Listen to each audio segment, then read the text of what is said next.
ခဲ့ဇူလိုင်လ10ရက်နေ့တုန်းကအမေရိကန်နိုင်ငံရဲ့စစ်ဌာနချုပ်ဖြစ်တဲ့ပန်တဂွန်က UFO တွေနဲ့ပတ်သက်တဲ့ဗီဒီယိုဖိုင်19ခုကိုတရားဝင်ချပြလာပါတယ်။ဒါကအမေရိကန်သမ္မတဒေါ်နယ်ထရန့်ရဲ့သမ္မတဖြစ်ပြီးတဲ့သက်တမ်းမှာ၄ချိန်မြောက်ထပ်ပေါ်လာတဲ့ UFO တွေနဲ့ပတ်သက်တဲ့ show and file တွေလည်းဖြစ်ပါတယ်။နောက်ပိုင်းမှာလည်းအမေရိကန်အစိုးရနဲ့ NASA ကကျွန်တော်တို့မသိအောင်နှစ်ပေါင်းမြောက်များစွာ show and ထားတဲ့အရာတွေကထပ်ပြီးတော့ထွက်လာအောင်မယ်လို့ခန့်မှန်းထားကြပါတယ်ဗျ။ကဲဆိုတော့ဇူလိုင်လ10ရက်နေ့တုန်းကဗီဒီယိုဖိုင်တွေအကြောင်းကိုမပြောခင်မှာ UFO တွေနဲ့ပတ်သက်ပြီးတော့ကျွန်တော်တို့နည်းနည်းလောက်စမြုပ်ပြန်ကြည့်ကြရအောင်ဗျ။ UFO ဆိုတာကိုအရင်ကကျွန်တော်တို့သိထားတာကပေါ့နော် Undefined Flying Object ဆိုပြီးတော့သိထားပါတယ်။မြန်မာလိုအဓိပ္ပာယ်ပြန်ရရင်တော့ကောင်းကင်ဘုံမှာဘာမှညာမှမသိဘဲနဲ့အပြန်သန်းနေတဲ့အရာတွေပေါ့ဗျာနော်။ကျွန်တော်တို့စီမှာတော့တချို့ကခေါ်ကြတာသူတို့ကိုပကံပြားပြန်တွေလို့ခေါ်ပါတယ်။ဆိုတော့ဒီလိုမျိုးအရာတွေကကျွန်တော်တို့ကမ္ဘာပေါ်မှာပေါ့နော်ဘယ်နိုင်ငံမှာမှတရားဝင်ချပြထားတာမရှိတဲ့နည်းပညာနဲ့ရှင်းပြန်တွေမဟုတ်ဘဲနဲ့ဒီကျွန်တော်တို့ကမ္ဘာလေထုထဲမှာယူပဗေဒရဲ့နေရာမှာတွေကိုတည်ဖယ်ပြီးတော့ဒီခက်တိတိနဲ့ပြန်သန်းနေကြတဲ့အကောင်တွေပါဗျဆိုတော့ဒီကောင်တွေကမ္ဘာလေထုထဲမှာမကြာခဏတွေ့နေရတာကလည်းကျွန်တော်တို့အခုမှမဟုတ်ပါဘူးသူတို့နဲ့ပတ်သက်တဲ့စိတ်ကူးရင်ဇလန်းတွေနောက်ပြီးတော့ theory တွေတကယ်ဖြစ်ရတွေကလည်းမရေတွက်နိုင်အောင်ရှိနေတာပါဒီလိုနဲ့ပဲလူတွေကြားထဲမှာဒီရင်တွေကတခြားကမ္ဘာကဂျိုသားရင်တွေလိုနောက်ပြီးတော့ကျွန်တော်တို့ပင်လယ်ရေအောက်ကနေပဲထွက်လာတဲ့နော်ပင်လယ်ရေအောက်မှာပဲနေထိုင်ကြတဲ့လူသားမျိုးစိတ်တစ်မျိုးလိုကျွန်တော်တို့ထက်နည်းပညာပိုင်းတွေအဆင့်မြင့်နဲ့နောက်ပြီးတော့ဇီဝဗေဒဖွဲ့စည်းမှုပိုင်းဆိုင်ရာအဆင့်မြင့်နဲ့တရားတွေလိုနဲ့ပေါ့နော်ကျွန်တော်တို့ theory ဘောင်းဆောင်နဲ့ဒီ UFO တွေရဲ့အကြောင်းကတဟုန်ထိုးနာမည်ကြီးလာခဲ့ပါတယ်အမေရိကန်အစိုးရကတော့ဟိုးအရင်ကတည်းကတွေ့လာတဲ့ UFO တွေကိုသူတို့ကတော့ဘသူဘာမေးဘူးခံပြီးတော့ပြောကြတာပါဆိုတော့ဒါပေမဲ့မဖုံးနိုင်မဖိနိုင်ပဲပေါ်ထွက်လာတဲ့ဟာတွေကိုကြတော့သူတို့မလွဲတာတဲ့အဆုံးမှဒီအတီးပြုတ်ပေးတာမျိုးတွေလည်းရှိပါတယ်ဆိုတော့ဒါပေမဲ့ဗျာဒေါ်နယ်ထရန့်ရဲ့လက်ထက်မှာတော့အခုအမေရိကန်သမ္မတဒေါ်နယ်ထရန့်ရဲ့လက်ထက်မှာတော့အရင်ကထက်စာရင်ဒီလိုမျိုးကျွန်တော်တို့ဒီ UFO နဲ့ပတ်သက်တဲ့အရာတွေနဲ့ဒီပြည်သူလူထုကိုသူတို့ပွင့်လင်းမြင်သာစွာနဲ့ပို့ပြီးတော့ချပြလာတာကိုကျွန်တော်တို့မြင်ရပါတယ်ဆိုတော့အခုဆိုရင်ပန်တဂွန်က UFO တွေနဲ့ပတ်သက်ပြီးတော့လူထုကိုကျွန်တော်တို့ချပြထားတာဆိုရင်အခုခါနေမှာဆိုရင်၄ချိန်မြောက်ရှိသွားပါပြီနောက်ပြီးအခုချိန်မှာကောင်းကင်ဘုံမှာအမြင်မသိပြန်တန်းနေတဲ့အရာတွေကိုကျွန်တော်တို့အရင်တုန်းကတော့ UFO တွေလို့ခေါ်ပြီးတော့အခုနောက်ပိုင်းမှာကျွန်တော်တို့ခေါ်တာက UAP လို့ပြောင်းပြီးတော့ခေါ်နေပါပြီဆိုတော့ UAP ဆိုတာကဘာလဲပေါ့နော် UAP ဆိုတာကလည်းသူက Undefined Aerial Phenomena နော်ပြောမယ်ဆိုရင်တော့ဗျာထုတ်ပေါ်မဖြစ်ရှင်းနိုင်သေးတဲ့ဒီလေကြောင်းဆိုင်ရာဖြစ်စဉ်များလို့အဓိပ္ပာယ်ရပါတယ်အရင်က UFO ဆိုတာကစိတ်ကူးရင်လို့ကောင်းတဲ့ဝေါဟာရတသက်ပဲနော်ဒါပေမဲ့အခု UAP ကြတော့တကဘာလုံးရဲ့လေကြောင်းနဲ့ပတ်သက်တဲ့လုံခြုံရေးကိုအလေးထားရမယ်ကျွန်တော်တို့ကဘာသူကဘာသားတွေအကုန်လုံးဒီလုံခြုံရေးနဲ့ပတ်သက်ပြီးတော့တတိထားရမယ်အရာအဖြစ်နဲ့အသွင်ယူလာခဲ့တာပဲဖြစ်ပါတယ်ဆိုတော့အကယ်၍ဒီပန်တဂွန်ကဒီကမ္ဘာလေထုတဲကိုမကြာခဏဒီကျွန်တော်တို့ရောက်ရှိလာတတ်တဲ့ဒီ UAP တွေကိုစုံစမ်းဖို့အတွက်ဆိုပြီးတော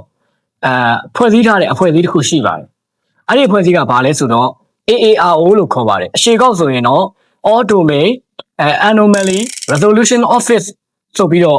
့ဒီဟာကိုဖွဲ့စည်းပြီးတော့ကျွန်တော်တို့ဒီ UAP တွေနဲ့ပတ်သက်ပြီးပုံမှန်သိရှိရအောင်လို့တခြားလေးလှုပ်ဆောင်နေတာကိုလည်းတွေ့ရပါတယ်။အဲ့တော့ AARO ရဲ့အဖွဲ့ရဲ့အဓိကလုပ်ငန်းစဉ်တွေကဘာတွေလဲပေါ့နော်။ AARO အဖွဲ့ရဲ့အဓိကလုပ်ငန်းစဉ်တွေကတော့ကျွန်တော်တို့လေထုထဲမှာရှိတဲ့ air ပေါ့နော်နောက်ပြီးတော့space အာကာသထဲမှာရှိတဲ့အရာတွေနောက်ပြီးတော့ sea ပင်လယ်ထဲမှာရှိတဲ့အရာတွေပေါ့နော်အဲ့ဒီထဲမှာကျွန်တော်တို့ရှာဖွေလို့မနိုင်သေးတဲ့နောက်ပြီးတော့မကြာခဏထွက်ပေါ်လာတဲ့အမြင်မသိရသေးတဲ့ဒီ object တွေကိုကျွန်တော်တို့ဒီ tracking လုပ်တယ်ပြီးသွားရင်ကျွန်တော်တို့သေချာလေးပြန်ပြီးတော့ analyze ပြန်လုပ်ပါတယ်ပြီးသွားတော့မှကျွန်တော်တို့ဒီ military data တွေပေါ့နော်စစ်တပ်ရဲ့ဘယ်လိုခေါ်မလဲဆိုတော့ data အချက်လက်တွေနဲ့ပြန်လည်စုစည်းပြီးတော့ဒီအရာတွေနဲ့ပတ်သက်ပြီးလေ့လာစမ်းသပ်မှုတွေလုပ်တယ်ပြီးသွားရင်ဖြစ်ချင်းချက်တွေကိုကျွန်တော်တို့ပြည်သူလူထုကိုထုတ်ဖော်ပြောပြပေးမယ်ပုံစံမျိုးနဲ့ဒီ AARO အဖွဲ့ရဲ့လုပ်ငန်းစဉ်တွေကိုကျွန်တော်တို့ပြဋ္ဌာန်းထားတာကိုတွေ့ရပါတယ်ဆိုတော့2023-2024ခုနှစ်အတွင်းမှာတင်ပေါ့အတွင်းမှာတင်ကိုတော့မှကျွန်တော်တို့ကမ္ဘာအနှံ့မှာဒီ UAP တွေကိုအကြိမ်ရေရာနဲ့ချီပြီးတော့တွေ့ရတယ်ဆိုတဲ့ report မျိုးတွေကိုရှိလာနေပါပြီဆိုတော့တချို့ကိုဖြည့်ရှင်းလို့တော့ရတယ်ဒါပေမဲ့တချို့ကျတော့အခုချိန်ထိကျွန်တော်တို့အဖြစ်ရှားလို့မရသေးဘူးနောက်ပြီးတော့လေထုထဲမှာပြန်တန်းနေတယ်ဘာတွေမှလည်းမသိရသေးဘူးပေါ့နော်ဆိုတော့ဒီချို့ကကြတော့လေဒီလိုမျိုးအရင်တော့ကကျွန်တော်တို့ ဒီလူတွေကြားထဲမှာပေါ့နော်ဟိုဘယ်လိုခေါ်မလဲအမြဲတမ်းကျွန်တော်တို့ဒီပေါက်ကြားခဲ့တာတွေကဒီ UFO တွေ့ပြီဆိုရင်ဒါကဂျိုသားရှင်ပြန်နေတော့ aliens တွေပေါ့နော်တခြားကဘာကလာတဲ့လူတွေဆိုပြီးတော့ပဲကျွန်တော်တို့ကဟိုသတ်မှတ်ကြတာပေါ့နော်အခုနောက်ပိုင်းကျတော့ဒီလိုမျိုး aliens လို့ခေါင်းစဉ်တက်ဖို့ကိုတော်တော်လေးကိုစဉ်းစားလာကြပြီဘာကြောင့်လဲဆိုတော့ဒီရုရှားတို့တရုတ်တို့ဒီအမေရိကန်တို့လိုနိုင်ငံတွေမှာတော့မှပဲဒီပြည်သူလူထုကိုချမပြသေးတဲ့နည်းပညာတွေနောက်ပြီးတော့အစစ်မြင့်တဲ့ရှင်ပြန်နေပေါ့နော်ဒီလိုမျိုးနိုင်ငံရေးရဟိုဘယ်လိုခေါ်မလဲဆိုတော့ရှုပ်ဝက်ထားတဲ့အရာတွေရှိလာပြီဆိုတဲ့အတွက်ကြောင့်မို့လို့အခုနောက်ပိုင်းလူသားတွေကပေါ့နော်ကျွန်တော်တို့ဒီ UFO တွေ UAP တွေကိုတွေ့ပြီဆိုတာနဲ့ဂျိုသားတွေကိုလွှဲမချတော့ပါဘူးနော်အဲ့လိုမျိုးဒီလိုမျိုးအနေအထားကိုပြန်ပြီးတော့ရောက်ရှိလာပါပြီကဲဟုတ်ပြီဒါကထားပါကျွန်တော်ဆက်ပြီးတော့ပြောကြည့်အောင်ဆိုတော့ကျွန်တော်အခုချိန်မှာတော့ဒီ aliens တွေနဲ့ပတ်သက်ပြီးတော့တခြားရှင်းပြလို့တော့မရသေးဘူးဒါပေမဲ့ UAP တွေနဲ့ပတ်သက်ပြီးတွေ့တဲ့အချိန်ကြီးအရေးအတွက်ကတော့ဒီဟိုးအရင်ကတည်းကရှိလာခဲ့တာပါဒီနေရာတွေနဲ့ပတ်သက်တဲ့ဗီဒီယိုဖိုင်တွေကလည်းကျွန်တော်တို့ဒီပေါ့နော်NASA ဖွဲ့စည်းကနေပြီးတော့ရှုပ်ဝက်ထားတာတွေရှိမယ်နောက်ပြီးတော့ American စစ်ဌာနချုပ်ဖြစ်တဲ့ Pentagon ကနေပြီးတော့ရှုပ်ဝက်သိမ်းဆည်းထားတာတွေလည်းရှိပါတယ်ကဲဟုတ်ပြီအဲ့တော့ဒီအရာတွေကိုတော့ပြည်သူလူထုကိုတခြားပွင့်လင်းမြင်သာမှုရှိအောင်ချမပြသေးဘူးဒါပေမဲ့ဒီ American လေတပ်ကအရာရှိဟောင်း David Grush ကတော့ဒီ American စစ်တပ်မှာဂျိုသားရင်တွေကိုတင်ထားတယ်ဆိုပြီးတော့မီဒီယာတွေကိုပြောခဲ့ပူပါတယ်ဒါကဟုတ်မဟုတ်တော့တခြားမသိရသေးပါဘူးဆိုတော့ဒီအကြောင်းကိုတော့နောက်ဗီဒီယိုတွေမှာပဲကျွန်တော်ဆက်ပြီးတော့ပြောပြပေးသွားပါမယ်လောလောဆယ်ကျွန်တော်တို့ဇူလိုင်လ10ရက်နေ့ကထွက်လာတဲ့ဗီဒီယိုဖိုင်တွေကတချို့ကိုကျွန်တော်တို့နဲ့အတူတူဆက်ပြီးတော့အတူကြည့်လိုက်ကြရအောင်ဗျဟုတ်ပြီကဲအဲ့တော့ကျွန်တော်တို့ဒီပထမဆုံးတစ်ခုပေါ့နော်ကျွန်တော်တို့ဒီဟာလေးကိုတစ်ချက်ကြည့်ကြည့်ရအောင်ဟုတ်မဲတို့တခြားကြည့်ကြည့်ပါသူရဲ့လှုပ်ရှားမှုကိုကြည့်ကြည့်ပါဆိုတော့ဒီကောင်ကသူ့ရဲ့ပုံစံကကျွန်တော်တို့ဘယ်လိုခေါ်မလဲဆိုတော့ဒီလေးတော့ထိတ်ချိုးပုံစံရှိတဲ့မိုးပြန်ဘူပေါင်းကိုမှသူကအဆင့်နှစ်ထပ်ပေါ့နော်ပုံစံနှစ်ထပ်နဲ့ရှိပြီးတော့လေတူထဲမှာအေးဆေးတင်ငင်ဆိုတာနဲ့ပြန်တန်းလဲမပြန်တန်းဘူးဝဲလဲဝဲမနေပဲနဲ့လေထဲမှာတန့်နေတဲ့ပုံစံမျိုးတွေ့ရပါလေဒါကပန်တဂွန်ကနေပြီးတော့10ရက်နေ့ကထုတ်ထားတဲ့ဗီဒီယိုဖိုင်တွေကတစ်ခုပေါ့နော်ဆိုတော့အခုထိဒါကကျွန်တော်တို့ဘာမှလည်းမသိဘူးနော်နောက်ပြီးတော့ဒီခြေပြန်ကဘယ်ကနေပြီးတော့ရောက်ရှိလာတာလဲကမ္ဘာလေတူတွေကိုနောက်ပြီးတော့ဗျာအခုကျွန်တော်တို့နိုင်ငံတွေမှာရှိတဲ့နည်းပညာတွေနဲ့ဆိုရင်ဒီလိုမျိုးလေတူထဲမှာတန့်နေဖို့အတွက်ကိုတော်တော်ကြီးကိုမှမဖြစ်နိုင်သေးတဲ့အခြေအနေပါဒီလိုမျိုးနော်ဒီလိုမျိုးရေပြန်နဲ့ပတ်သက်ပြီးတော့အဲ့တော့ဒီကောင်ကိုလည်းကျွန်တော်တို့က unidentified အဖြစ်နဲ့ပဲကျွန်တော်တို့သတ်မှတ်ထားရပါအောင်မယ်ဆိုတော့ဒီမိုးပြန်ပူပေါင်းလဲအာကာသမိုးပြန်ပူပေါင်းတွေဘာတွေလဲဖြစ်နိုင်တယ်ဒါအရင်တော့ကတော့ဒီတခြားအရာတွေကိုပူပေါင်းဆိုပြီးတော့သတ်မှတ်ခွဲခြားခဲ့ပေမဲ့ဒီအရာကိုတော့အဲ့လိုမျိုးကြီးခွဲဖို့ကတော့နည်းနည်းအနည်းငယ်ခက်ခဲနေပါသေးတယ်ဆိုတော့သူ့ရဲ့ပုံစံကသူ့ရဲ့အရွယ်အစားကိုကျွန်တော်တို့ခံမှန်းကြည့်အားဖြင့်ဆိုရင်အမြင့်က12ပေကနေပြီးတော့15ပေလောက်ရှိတယ်လို့သိရပါတယ်ပြီးတော့နောက်ပြီးတော့ဒီကောင်ကြီးရဲ့ပေါ့နော်ဒီဘေးပညာဒီလေတုပြောင်းလဲမှုမှတ်တမ်းတွေဘာတွေကလည်းသိပြီးတော့ထူးထူးခြားခြားဘာမှမရှိသေးဘူးလို့လည်းကျွန်တော်တို့ဒီပန်တဂွန်ကနေပြီးတော့ထုတ်ပြန်ထားပါတယ်ဟုတ်ပြီအဲ့တော့ကျွန်တော်တို့နောက်တစ်ပုဒ်ကိုကြည့်ရအောင်ဒီတစ်ပုဒ်ကတော့ကျွန်တော်တို့18စက္ကန့်စာလောက်ပဲရှိပါမယ်ဒီဗီဒီယိုအတူလေးပေါ့နော်သူ့ရဲ့ပုံစံကတော့ကျွန်တော်ဒီပို့ပြီးတော့အကြိုက်ဆုံးလို့ပြောရမယ်ဗျ။ဘာလို့လဲဆိုတော့သူ့ပုံစံ6000ကျယ်ပုံစံမျိုးရှိတယ်။ဒီဟာကိုဘယ်ချိန်မှာတွေ့ခဲ့လဲဆိုတော့2025ခုနှစ်ဒီ American စစ်ဘက်ဆိုင်ရာပေါ့နော်။သူရေဒါတစ်ခုကနေပြီးတော့ဖမ်းယူရရှိခဲ့တာလည်းသိရပါတယ်။ဆိုတော့ဒါမျိုးကိုကျွန်တော်တို့အရင်တုန်းကလည်းမြင်ဘူးတယ်ပေါ့နော်။အရင်တုန်းကမြင်ဘူးတယ်ဆိုတာကကျွန်တော်တို့ဒီအခု၄ချိန်မြောက်ဒီ UFO တွေနဲ့ပတ်သက်ပြီးတော့ထုတ်ပြန်ထားတဲ့ file တွေမတိုင်ခင်မှာကျွန်တော်အရင်ထွက်ထားတဲ့ file တွေရှိပါသေးတယ်။အဲ့ဒီထဲမှာလည်းအခုလိုမျိုး6000ကျယ်ပုံစံရှိတဲ့unidentified flying object တစ်ခုကိုလည်းကျွန်တော်တို့ပါခဲ့တယ်လို့ဆိုပါတယ်။ဟုတ်ပြီဒါဆိုရင်နောက်တစ်ခုကတော့နည်းနည်းလေးစမ်းပါတယ်။ဒါကတော့2019ခုနှစ်ကဒီ American စစ်ဘက်ဆိုင်ရာပေါ့နော်။radar တစ်ခုကနေပဲဖမ်းယူရရှိခဲ့တာပါ။ဆိုတော့ကျွန်တော်တို့ကြည့်မယ်ဆိုရင်တော့ဘာလဲဆိုတာတော့တခြားတော့မသိရသေးဘူး။ဒါပေမဲ့တေချာတာတစ်ခုကတော့ဒီကောင်ကလေယာဉ်ပြန်လည်းမဟုတ်တယ်လို့ဒီအာကာသဒီပြောမယ်ဆိုရင်အာကာသကနေရောက်ရှိလာတဲ့ဒီဥက္ကာခဲအပိုင်းအစပုံစံမျိုးလည်းမဟုတ်ဘူးဗျဆိုတော့ဒါကတော့ကိုယ့်အကိုပဲကြည်ရင်းနဲ့ပဲဖြေရှာကြည့်ပေါ့နော်ကဲဟုတ်ပြီနောက်တစ်ခုနောက်တစ်ခုကိုကြည့်ရအောင် နောက်တစ်ခုကကျတော့ကျွန်တော်တို့ကြည့်လိုက်မယ်ဆိုဒီဗီဒီယိုဖိုင်ထဲမှာကြည့်လိုက်မယ်ဆိုအရင်ဆုံးအရာဝတ္ထုနှစ်ခုပြန်တန်းသွားတာကိုမြင်ရပါလိမ့်မယ်ငှက်တွေလိုသူ့ပုံစံကပေါ့နော်နောက်ပြီးတော့ဘယ်လိုခေါ်မလဲသူ့ပုံစံပြဒီ cross hair ပေါ့နော်ဒီဟိုပါပေါ့ကျွန်တော်တို့ဒီ American ဒီတိုက်လေရင်တွေမှာဆိုဒီပြစ်မှတ်ချိန်ဝင်းဆိုတာရှိတယ်အဲ့ဒါတွေနဲ့ရှင်ကြည့်မယ်ဆိုရင်သူ့ရဲ့အပူချိန်လှိုင်းပြသမှုပေါ့နော် heat signature ကကျွန်တော်ဒီဘေးမှာရှိတဲ့အရာတွေထက်ပိုပြီးတော့ခွာခြားနေတာကိုတွေ့ရတယ်ဗျဆိုတော့ဒီဗီဒီယိုဖိုင်ကိုရိုက်ကူးခဲ့တဲ့နှစ်ကကျွန်တော်2023ခုနှစ်ဖြစ်ပါတယ်နည်းနည်းလေးတော့ဝါဒတာတော့ဖြစ်နေတယ်စံစာကလည်းအရန်မှောင်နေတော့ဒီ area ကိုပို့ပြီးတော့တိဟိုပါပေါ့နော်ပုံမြင်ရအောင်လို့ကျွန်တော်တို့နည်းနည်းလေးဇုံးဆွဲပြီးတော့ကြည့်လိုက်မယ်ဆိုတော့ဒီမှာဆိုရင်သူ့ရဲ့လင်းနေတဲ့အရာဝတ္ထုနှစ်ခုကဗျဒီအရာဝတ္ထုနှစ်ခုကဘယ်ကနေပြီးတော့ညာဘက်ကိုဖြတ်ပြန်သွားတယ်ပေါ့နော်ဆိုတော့ဗီဒီယိုဖိုင်လေးတော့တော်တော်လေးပဲတေချာတော့ပြောမှုခဲရင်းနေပေါ့နော်နည်းနည်းတော့ထူးဆန်းတယ်ကဲဟုတ်ပြီအဲ့တော့ဒါလည်းမိတ်ဆွေတို့ပဲဆုံးဖြတ်ကြည့်ပါနော်ဘာလဲပေါ့လေပြန်လားဒါမှမဟုတ်ရင်တခုခုလားပေါ့နော် something လားပေါ့ကဲဟုတ်ပြီနောက်တစ်ခုကျွန်တော်တို့အဲ့တော့နောက်တစ်ခုကတော့ပို့ပြီးတော့စိတ်ဝင်စားဖို့ကောင်းနေပါတယ်ဒါပြောမယ်ဆိုရင်ကျွန်တော် Twitter ပေါ်မှာလည်းငင်းခုန်နေကြတာအများကြီးရှိတယ်တချို့ကကျတော့လေဒီကောင်ကဒါပြောမယ်ဆိုလေပြန်ရှေ့ရဖြတ်ပြန်တဲ့လင်းတို့လို့လည်းပြောတယ်ဆိုတော့တချို့ကျတော့လည်းငှက်တစ်မျိုးမျိုးနဲ့တူတယ်လို့ပြောတယ်ဆိုတော့ကြည့်မယ်ဆိုရင်ဒီရာဝတ္ထုကသူကဒီညာဘက်ကနေပေါ့နော်90 degree တန်းလာပြီးတော့မှဒီတောင်ကျိုးဘယ်ဘက်တောင်ကျိုးဆိုရုပ်တရက်ထိုးကွေးလိုက်တဲ့ပုံစံမျိုးနဲ့သူကဒီညာဘက်ကတက်လာတဲ့အချိန်မှာဒီကောင်ရဲ့ပုံစံကဟိုလင်းတို့လိုနောက်ပြီးတော့ဟိုဘယ်လိုခေါ်မလဲချက်ပြားပုံစံရှိတဲ့ရင်ပြန်တစ်ခုလိုဒါပေမဲ့ဒီဘယ်ဘက်ကိုသူရုပ်တရက်ကွေ့ပြီးတော့ဝင်လိုက်တဲ့အချိန်မှာသူ့ရဲ့ပုံစံကအပြားမဟုတ်တော့ဘဲနဲ့ကျွန်တော်တို့ဘယ်လိုရှိသွားလဲဆိုရင်ဒုတ်ချောင်းပုံစံလေးဖြစ်သွားတာကိုတွေ့ရပါလိမ့်ကျွန်တော်ရဲ့အမြင်အရကတော့ဒီရင်ပြန်ကတစည်းတည်းတော့မဖြစ်နိုင်ဘူးဗျာဒါပြောမှဆိုသူတို့ရိုက်ကူးမိတာက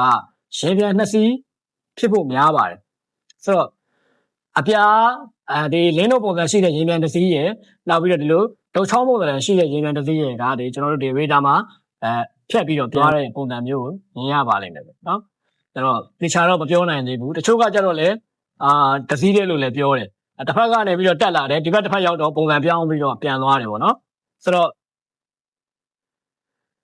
တခြားကြည့်မယ်ဆိုရင်တော့သူ့ရဲ့အတောင်ပံတို့ကျွန်တော်ပို့ပြီးစိတ်ဝင်စားတယ်ဗျသူ့ပုံစံကသူအတောင်ပံတွေကိုသိမ့်ထားတဲ့လင်းတို့တစ်ကောင်နဲ့ပို့ပြီးတော့တူနေတယ်နော်ပြီးတော့ချက်တော့လိုမျိုးချက်တော့လိုနေရွက်လိုအဲ့လိုအစိပ်ပိုင်းလေးကိုလည်းကျွန်တော်တို့ခက်ရေးလေးတွေ့ရလိမ့်မယ်ဗျနော်ဆိုတော့ပုံစံကတော့ကျွန်တော်တို့ sci-fi ကားတွေတဲကအဲ့လိုမျိုးပေါ့နော်ဟိုရှင်ပြန်နေနဲ့ပို့ပြီးတော့တူပါတယ်ဒါပေမဲ့တေချာတော့အထိပ္ပယ်တော့ဖော်လို့တော့မရသေးဘူးပေါ့နော်ဆိုတော့သူတို့နှစ်ခုကအမြင်ချင်းကလည်းမတူဘူးနောက်ပြီးတော့လမ်းကြောင်းတွေဖြတ်ပြန်သွားတဲ့ပုံစံမျိုးကလည်းမတူဘူးဆိုတော့ဘာဖြစ်ဖြစ်ဒါထူးဆန်းတယ်လို့တော့ပြောရပါလိမ့်မယ်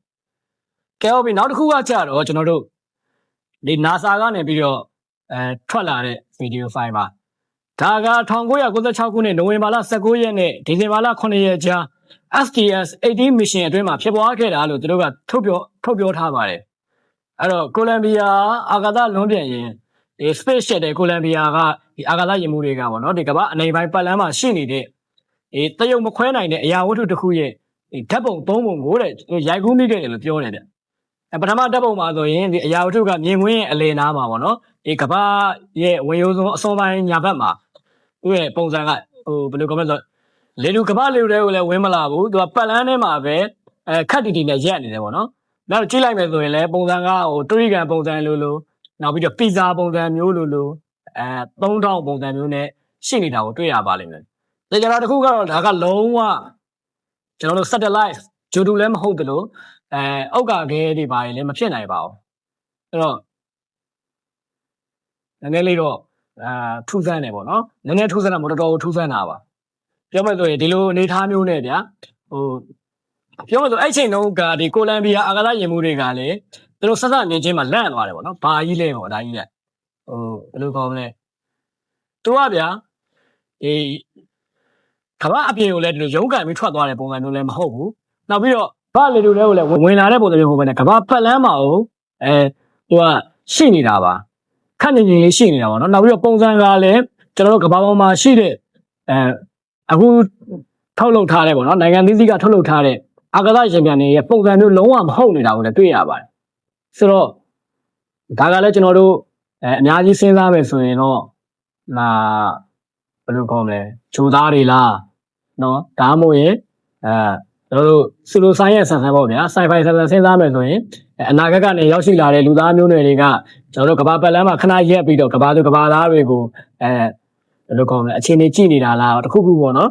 ပြောလို့တော့မရဘူးကဲဆိုတော့ဒါကိုရဲ့ထင်မြင်ချက်တွေကိုကွန်မန့်မှာရေးခဲ့လို့လည်းရပါတယ်ကဲဟုတ်ပြီကျွန်တော်ဗီဒီယိုလေးကိုမပြောခင်မှာကျွန်တော်ပထမဆုံးပေါ့နော်ဒီ1954ခုနှစ်တုန်းကအဖြစ်အပျက်လေးကိုတစ်ချက်ကျွန်တော်နည်းနည်းလေးပြန်ပြီးတော့ပြောပြချင်ပါတယ်အဲ့ချိန်တုန်းကကျွန်တော်တို့ဒီ FBI ပေါ့နော်အီတလီIllinois ပြည်နယ် Chicago မြို့က FBI အထူးကိုယ်စားလှယ်ဆိုတဲ့ Larry Barnes ကဒီ FBI အတွက်ကို FBI အဖွဲ့အစည်းအတွက်စာရွက်စာတမ်းတစ်ခုကိုသူရေးသားခဲ့ပါတယ်အဲ့ရေးထားတာက1954ခုနှစ်တုန်းကတဲ့ဒီသက်ရှိတွေလိုက်ပါလာတဲ့UFO ကိုတဲ့အမေရိကန်ကမ်းခြေဆောင်တပ်ဖွဲ့ကလိုက်လံဖမ်းဆီးခဲ့တယ်တဲ့ဆိုတော့အဲ့ဒီချိန်ကဒီအမေရိကန်စစ်တပ်ကနေပြီးတော့လိုက်ဖမ်းတဲ့အခါမှာသူကအရှိကိုထွက်ပြေးတယ်ပေါ့နော်ပြီးသွားပြီဆိုရင်သူကဒါပေမဲ့လုံးဝလိုက်ဖမ်းလို့မမိခဲ့ဘူးဒါပေမဲ့ရေဒါမှာမြင်ရတာကအဲ့ဒီချိန်ကမြေပြင်ပေါ်ကိုခဏဆင်းသက်ခဲ့ပြီးတော့တဲ့ဒီအထဲမှာပေါ့နော်သက်ရှိတွေပါလာတယ်ပေါ့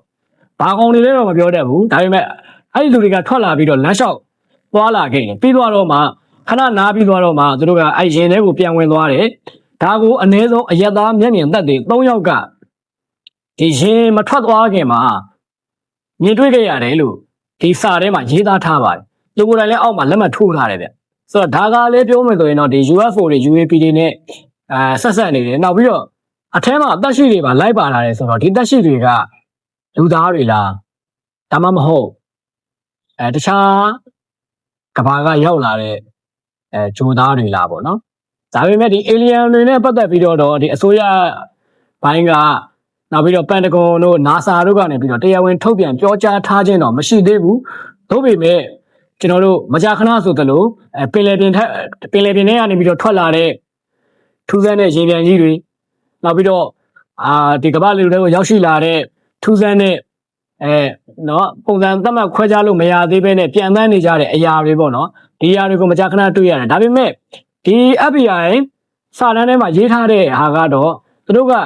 သက်ရှိတွေကိုပါတွေ့ခဲ့တယ်လို့ပြောပါတယ်ဒီရှင်ပြန်ထဲမှာသက်ရှိတွေပါလိုက်ပါလာတယ်လိုက်ပါဆင်းနှင်းလာတယ်သူတို့ကပြီးတော့ဒီရှင်ပြန်ခဏရန်နာနေတဲ့အချိန်မှာ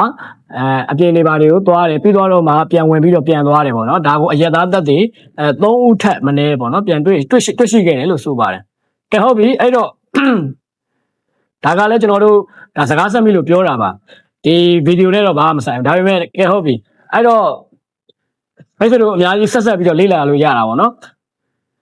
ဟုတ်ပြီအဲ့တော့ကျွန်တော်နောက်တစ်ခုကြည့်ရအောင်နောက်ဗီဒီယိုဖိုင်တစ်ခုကြည့်ရအောင်ဒါကကြတော့သူကအောက်မှာချိုးလို့ပါလို့ပေါ့နော်ချိုးတစ်ချောင်းဆွဲထားတဲ့မိုးပြန်ပူပေါင်းကြီးတစ်ခုလို့ကျွန်တော်တို့ထင်လို့ရရတယ်ဒါပေမဲ့ဗီဒီယိုကိုဆက်ကြည့်မဲ့အခါမှာသူ့ရဲ့ပုံစံကဒီဘူပေါင်းပုံစံမျိုးလည်းမဟုတ်ဘူးနော်ပြီးတော့ဒီရင်ပုံစံမလဲမဟုတ်ဘူးအောက်မှာလည်းကြိုးကြီးတစ်ချောင်းကတွဲလောင်းပါသေးတယ်ဒါကြီးကလည်းကျွန်တော်တို့ဒီအမေရိကန်စစ်ဌာနချုပ်ကနေပြီးတော့ထုတ်ပြန်ထားတဲ့ဗီဒီယိုဖိုင်ထဲမှာပါတဲ့UFO တစ်ခုပါပဲကဲဟုတ်ပြီနောက်တစ်ခုကျတော့2023ခုနှစ်တုန်းကအမေရိကန်စစ်ဘက်ဆိုင်ရာ platform တစ်ခုကနေပြီးတော့ infrared radiation စနစ်နဲ့ရိုက်ကူးထားတာပါဆန်ဆာကတော့ကွာခြားနေတဲ့ contrast area ကိုခြေရာခံပြီးတော့တဲ့မြင်ကွင်းရဲ့အလယ်မှာပဲရှိနေအောင်ထိပြီးတော့ရိုက်ခဲ့တယ်လို့ဆိုပါတယ်အဲ့ဒီမှာဆိုရင်ကျွန်တော်တို့နည်းနည်းအချက်လက်တွေကတော့နည်းနည်းလေးတခြားတော့ data တွေကတခြားမမြင်အောင်ဗျဒါပေမဲ့ကြည့်လိုက်မယ်ဆိုရင်ကျွန်တော်တို့ပထမဆုံးကြည့်ခဲ့တဲ့ပေါ့နော်ဒီအလွှာလိုက်ပထမဆုံးဗီဒီယိုဖိုင်မှာကျွန်တော်တို့ပြသခဲ့တယ်အလွှာလိုက်ဒီအထက်ပုံစံမျိုးရှိတဲ့ရင်ပြန်နဲ့တော့တူတယ်ဒါပေမဲ့ဒီကောင်ကသူတို့ပြောထားတာပေါ့နော်ဒီရင်ပြန်ကအပေါ်ကိုပြန်တန်းသွားတာလားဒီပင်လယ်ပြင်ထဲကိုပဲပြန်ပြီးတော့ငိုရှိုးသွားတာလားဆိုတာကိုတော့ကျွန်တော်တို့သေချာလေးမရိုက်ဘူးနိုင်ခဲ့ပဲနဲ့ဒီရေဒါမှာပေါ်လာပြီးတော့ဖြတ်ကနေပျောက်သွားတယ်လို့ဆိုပါတယ်ဆိုတော့နည်းနည်းတော့ဒီကောင်ကတော့နည်းနည်းပြောဖို့တော့ခက်တယ်ဗျဟုတ်ပြီ ဒါပေမဲ့ဒါသူတို့ထုတ်ပြန်ထားတဲ့ video file တွေမှာပါတဲ့အတွက်ကြောင့်မို့လို့ကျွန်တော်တို့ထည့်သွင်းပြီးတော့စဉ်းစားရမှာပါဟုတ်ပြီနောက်တစ်ခုကကြတော့ဒီပေါ့နော်ကျွန်တော်တို့ UAP task force ပေါ့ဒီ UAP နဲ့ပတ်သက်ပြီးတော့ဒီကျွန်တော်တို့လေ့လာစမ်းစစ်တဲ့အထူးလုပ်ငန်းအဖွဲ့ကဒီထုတ်ပြန်ထားတာပေါ့နော်ဒီဟာဒီ video file ကတဲ့ကျွန်တော်တို့ဒီ UAPDF စီကိုမရောက်ခင်မှာဒီ digital နည်းပညာနဲ့ပေါ့နော်ဒီ UAP ကတဲ့နော်ဒီ digital နည်းပညာနဲ့ပြည့်ပြည့်မွမ်းမံမှုတွေအရှိခဲ့ပဲနဲ့ပေါ့နော်ဒီဟာကတရားဝင်ထုတ်ထားတဲ့ဒီနည်းပညာနဲ့သုံးထားတဲ့ video file မဟုတ်ဘဲနဲ့ဘယ်လိုခေါ်မလဲဒီ raw video စစ်စစ်ဖြစ်ပါတယ်လို့သူတို့ကတော့အာမခံထားပါတယ်နော်ပြောထားပါတယ်ဆိုတော့အခုဒီပေါ့နော်အခုပြင်တွေ့ခဲ့ရတဲ့ဒီ UFO တွေထဲမှာဘယ်အရာနဲ့ပတ်သက်ပြီးတော့ပို့ပြီးတော့ပေါ့နော်ပို့ပြီးတော့ထူးဆန်းပြီးတော့ကိုယ်စိတ်ထဲမှာပို့ပြီးတော့ထူးဆန်းတယ်နောက်ပြီးတော့ဒီအရာတွေကတကယ်ပဲကျွန်တော်တို့ကမ္ဘာလေလူထဲမှာမကြာခဏတွေ့ရတယ်ဆိုတဲ့ဟာကိုလက်ခံနေတဲ့အတိုင်းဝိုင်းလည်းရှိတယ်လို့တချို့ကျတော့လေဒါကအမေရိကန်အစိုးရရဲ့ဒေါ်နယ်ထရန့်ရဲ့ဒီရုရှားနဲ့တရုတ်ကိုပေါ့နော်ကျွန်တော်တို့ပြစ်မှတ်ထားတဲ့နိုင်ငံရေးဥပဒေတမြင်လို့လည်းပြောပါတယ်ဒါပေမဲ့ဗျာဒီ UFO တွေ alien တွေနဲ့ပတ်သက်ပြီးတော့ပေါ့နော်အများအားကျွန်တော်တို့ဟိုအရင်ကတည်းကဒီအမေရိကန်အစိုးရနဲ့ဒီ NASA ကပူးပေါင်းပြီးတော့ရှုပ်ဝက်ကြံစည်ထားတာတွေကအများကြီးပဲဗျာဒါတွေကိုကျွန်တော်တို့လောကသူတို့ချပြသလောက် data ရပဲသိနိုင်ပေမဲ့အရင်သိဖို့တော့ခဲရင်းတယ်လို့ပြောရမှာပါဆိုတော့ဒီနေ့ကျွန်တော်ပြောပြခဲ့တဲ့ဒီ UFO တွေ UAP တွေနဲ့ပတ်သက်ပြီးတော့ကိုသိထားတဲ့အချက်လက်တွေနောက်ပြီးတော့ဒီအခုပြသထားတဲ့ဒီ data တွေကပေါ့နော်အမှန်တကယ်ရောဘယ်လိုခေါ်မလဲအမှန်တကယ်ရောဒီပြည်သူလူထုအတွက်ကိုသူတို့awareness ပေးတဲ့ပုံစံမျိုးဖြစ်နေသလားဒါမှမဟုတ်ကျွန်တော်တို့ဒီလူထုရဲ့စိတ်ဝင်စားမှုကိုရရှိဖို့အတွက်ပဲထုတ်ပြန်ထားတဲ့ဗီဒီယိုတွေလားဆိုတာကိုယ့်ရဲ့ထင်မြင်ချက်တွေပေါ့နော်ဒါတွေကို comment မှာရေးသွားခဲ့လို့ရပါတယ်ဆိုတော့နောက်ထပ်ဗီဒီယိုတွေမှာပြန်တွေ့ပါမယ်အဆုံးထိကြည့်ပေးကြတဲ့အတွက်အားလုံးကိုကျေးဇူးအထူးပဲတင်ရှိပါတယ်